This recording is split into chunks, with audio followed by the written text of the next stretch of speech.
Good morning student, आप सभी का विवेकानंद साइंस पॉइंट में सभी का स्वागत है। और आज हम बायोलॉजी का जो पहला लेसन है हमारा आवृतबीजी पादपों में जन्म, इसके बारे में हम पढ़ने जा रहे हैं। तो आशा है कि आप सभी ध्यानपूर्वक इस वीडियो को देखेंगे।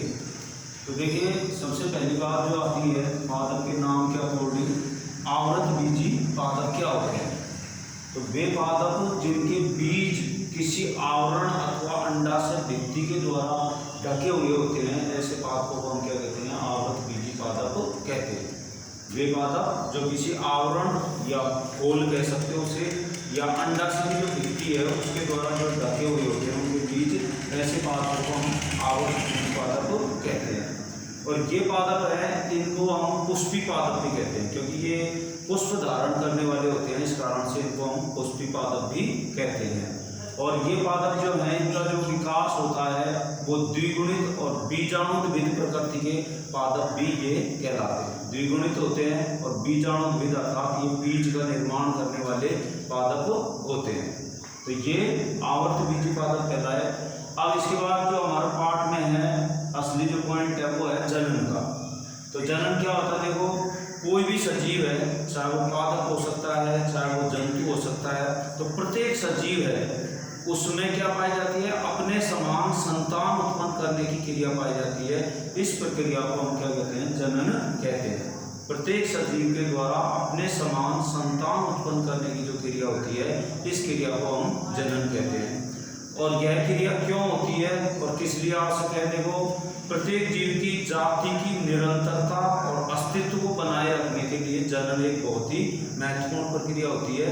अस्तित्व और निरंतरता का मतलब क्या है कि प्रत्येक जीव जो है वो अपनी जाति या अपने समान संतान है, उनको लंबे समय तक बरकरार रखने के लिए उसका जनन प्रक्रिया में भाग लेना जरूरी होता है। और इसके द्वारा अपने समान ही संतान उत्पन्न की जाती है। जैसे यदि पादपों में देखें तो नीम का यदि हम बीज बोएं तो नीम से नीम का ही पेड़ उगेगा, बबूल है तो बबूल से बबूल का ही पेड़ उगेगा। और अन्य जंतुओं में देखें तो बिल्ली से बिल्ली का बच्चा, कुत्ते से कुत्ते का बच्चा ही पैदा होगा। तो यह प्रक्रिया एक बहुत ही आवश्यक प्रक्रिया होती है। अगली बात जो हम देखते हैं वो है जनन के प्रकार। तो जनन कितने प्रकार का होता है, तो जनन है मुख्य रूप से जनन के लिए होती है, दो प्रकार की होती है। एक तो होता है अलैंगिक जनन और एक होता है लैंगिक जनन। एक तो अलैंगिक जनन है और एक है लैंगिक जनन। अब अलैंगिक जनन क्या होता है, देखो, जनन की वह प्रक्रिया जिसमें न तो अर्धसूत्री कोशिका विभाजन होता है। देखो, अर्धसूत्री कोशिका विभाजन का मतलब क्या है, वह कोशिका विभाजन जिसमें गुणसूत्रों की संख्या आधी रह जाती है, उसे हम क्या बोलते हैं, अर्धसूत्री कोशिका विभाजन। और अर्धसूत्री कोशिका विभाजन है वो किसके अंदर होता है, किसके अंदर होगा, वो जनन कोशिकाओं के अंदर। और एक विभाजन होता है समसूत्री कोशिका विभाजन, और समसूत्री कोशिका विभाजन होता है वो होता है कायिक कोशिकाओं में। तो यहाँ पर अलैंगिक जनन की क्रिया है, इसमें क्या होगा, न तो अर्धसूत्री कोशिका विभाजन होगा और न ही युग्मक संलयन।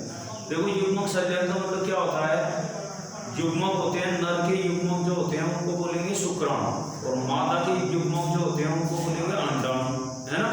तो नर और मादा के युग्मकों के संलयन की क्रिया होती है, वो तो क्या कहलाती है, निषेचन। लेकिन यहाँ पढ़ रहे हैं अलैंगिक जनन। तो अलैंगिक जनन की क्रिया यदि होती है तो उसमें युग्मकों का संलयन अर्थात युग्मकों का मिलन की क्रिया है वो नहीं होती है। अर्थात जनन की वह प्रक्रिया जिसमें न तो अर्धसूत्री कोशिका विभाजन होता हो और न ही युग्मक संलयन की क्रिया होती है, इस प्रकार के जनन को हम क्या कहते हैं, अलैंगिक जनन कहते हैं।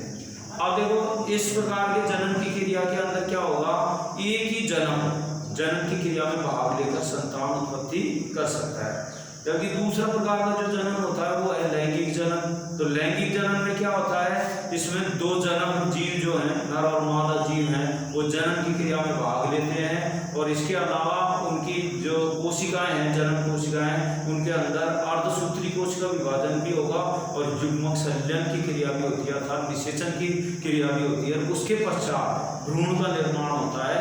लेकिन अलैंगिक जनन में यह क्रिया नहीं होती, अर्थात जनन की वह प्रक्रिया जिसमें क्या होता हो, न तो अर्धसूत्री कोशिका विभाजन होता हो और न ही युग्मक संलयन की क्रिया क्रिया होती हो और इसके बिना ही यदि नए पादप अथवा जंतुओं का निर्माण होता है तो इस प्रकार के जनन को हम क्या बोलेंगे, अलैंगिक जनन कहते हैं।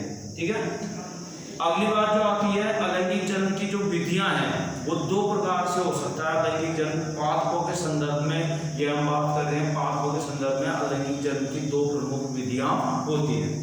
पहली जो विधि है वो है अनिषेक बीजता, अनिषेक बीजता, और दूसरी विधि है वो है कायिक जनन या कायिक प्रवर्धन। अब देखो अनिषेक बीजता जो है ये क्या होती है, अनिषेक बीजता कि पादप जो होते हैं उनके अंदर प्रवर्धन की क्रिया है। प्रवर्धन का मतलब उनका विकास होने की क्रिया है, वो तो किसके द्वारा होती है, बीज के द्वारा ही संपन्न होती है। पादपों में प्रवर्धन की क्रिया तो बीज के द्वारा होती हो, लेकिन बीज के अंदर जो भ्रूण है उस भ्रूण के निर्माण के समय न तो अर्धसूत्री विभाजन की क्रिया होती हो और न ही युग्मक संचयन की क्रिया पाई जाती हो। ऐसे क्रिया को हम क्या कहते हैं, अनिषेक बीजता कहते हैं। दोबारा सुनिए, अनिषेक बीजता क्या होती है कि वह प्रक्रिया, पादपों में वह प्रक्रिया जिसमें प्रवर्धन जो है वो तो बीज के द्वारा होता है, लेकिन बीज के अंदर जो भ्रूण है उसके निर्माण के समय न तो अर्धसूत्री विभाजन होता है और न ही युग्मक संचयन की क्रिया होती है।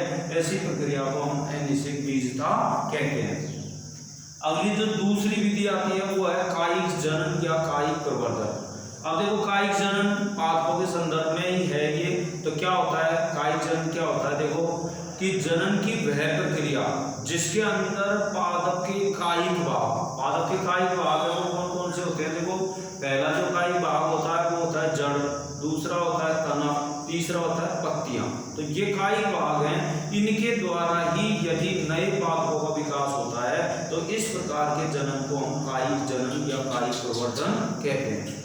जनन की वह प्रक्रिया उसके अंदर क्या होता हो, पादप के कायिक भाग जैसे जड़, तना, पत्ती आदि के द्वारा ही नए पादपों का विकास होता हो, तो ऐसे जनन को हम कायिक जनन या कायिक प्रवर्धन कहते हैं। अब दूसरी जो बात आ जाती है, जो आती है पादप का जो लैंगिक जननांग है वो क्या होता है, पुष्प होता है।